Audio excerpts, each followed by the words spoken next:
I'm going to show you how to easily remove the background of any image on Ideogram AI in just a few steps. So if you find this video helpful, don't forget you can subscribe and like it for more.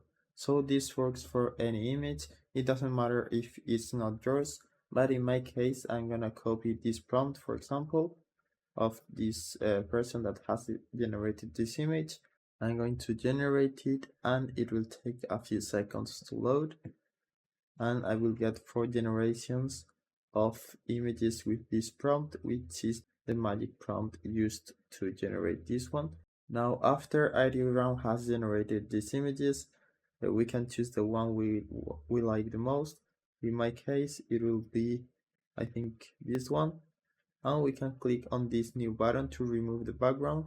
This was added a few months ago, I think, and this will only take a few seconds and it will completely remove the background of the image that you have generated, and you can now download it right here. To download it at a very high quality, and now you will be able to use this image. You can see how good it looks like. Now you are able to use this image on any project you have, or you can even sell your art online. So that's it. I hope it was helpful, and thanks for watching.